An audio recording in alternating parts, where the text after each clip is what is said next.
Prescription number 2, RX for relax. Maximize vacation time. Optimize the time you spend with your family. Now you might ask, what does maximizing vacation time and time with family have to do with economics? The answer is really very simple. The choices you make around allocating your time, your energy, and talent ultimately will determine your overall life experience. A bunch of businesses compete for your limited time, your limited attention and resources, trying to have a rewarding relationship with your spouse, with your children, raising great kids, contributing to the community, succeeding in your careers, and so on and so forth. Right? The problem that we face in life institutions like marriage is not dissimilar to those of organizations. There is just a limited amount of time, limited amount of energy, an inexhaustible supply of willpower and talent. So how you devote each of these to these pursuits will determine everything and the way your life unfolds. It's an optimization problem. And allocation of time and energy to these choices can make your life turn out to be very different from what you intended. So if your resource investment strategy is unwise, the outcomes can be pretty bad. People who have a high need for achievement, those self-driven type A personality kind of guys, and that includes, I guess, many of the doctors and professionals who are listening to this, will tend to unconsciously allocate their time and resources to activities that yield the most tangible results, right? Like the designations we hold, the bank balances, our net worth, the cars we drive, the address or destination we live in.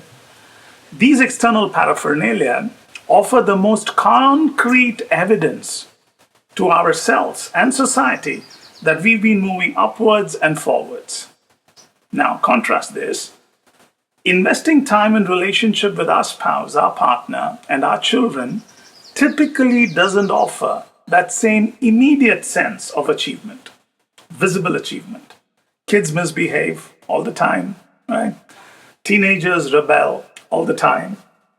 It can be frustrating, right? It took me and my wife almost 23, 25 years before we could put our hands on our hips and say, maybe we raised a good kid. And marriages sometimes take a long time to mature and find a place of acceptance. The point I'm trying to make is you can neglect your relationship with your spouse on a day-to-day basis. You can postpone tutoring your child. You can postpone or miss attending her dance lessons. Nothing happens, or so it seems.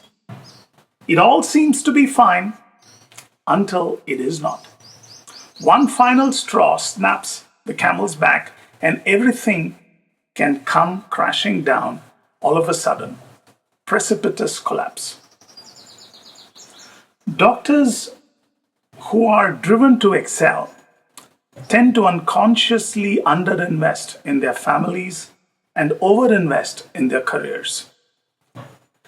Intimate and loving relationships with families are the most powerful and enduring source of happiness. This means the optimum allocation of time, the most important resource that is available to us. Yeah. So your crowded schedules during the regular working days might make this difficult. So the recommendation I have for you is maximize vacations, right? So I know you can't take time out, but you can't take time out or for a significant period of time, but maybe smaller durations, but make it a little bit more frequent, right? So spending quality time with your loved ones has an enormously salutary effect on our productivity, on our efficiency, and the outcomes at work, and our mental well-being, and consequently, the well-being of our finances and our economics. And there are several studies across the world that seem to indicate that families that regularly spend quality time are more likely to have better emergency savings. Children growing up in families where time is spent together are highly likely to graduate and also have above average financial literacy as they grow up. Now, these are correlations and they may not imply causation. And these studies might have their flaws and limitations.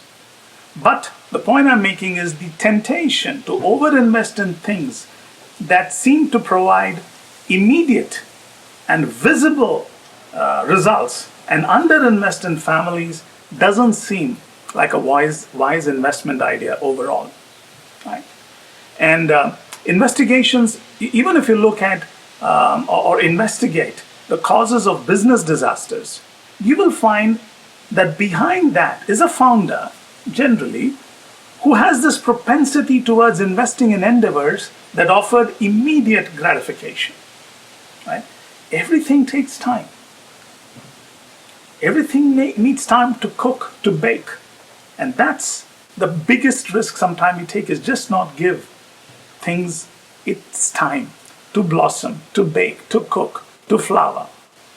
Yeah. The truth is, even success in our careers takes time. I mean, you don't have to look any further, right?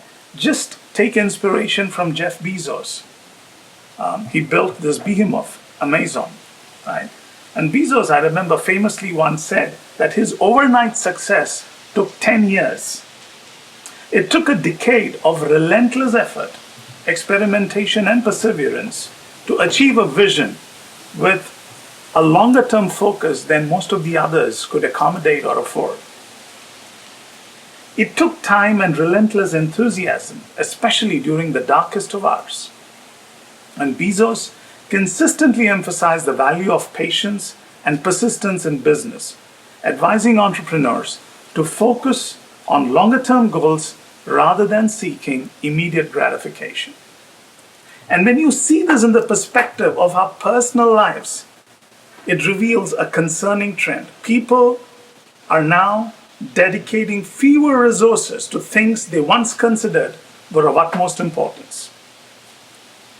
There is really no alternative to developing a strong compass internally and to relentlessly stay true to it under all circumstances. And this is where our family, our loved ones, and the culture we build at home as a family becomes important. It is in vacations that I spent with my son that I found some of the best investment ideas. I never expected he would be a source, but I was pleasantly surprised. So pack your bags and take your loved ones on vacation.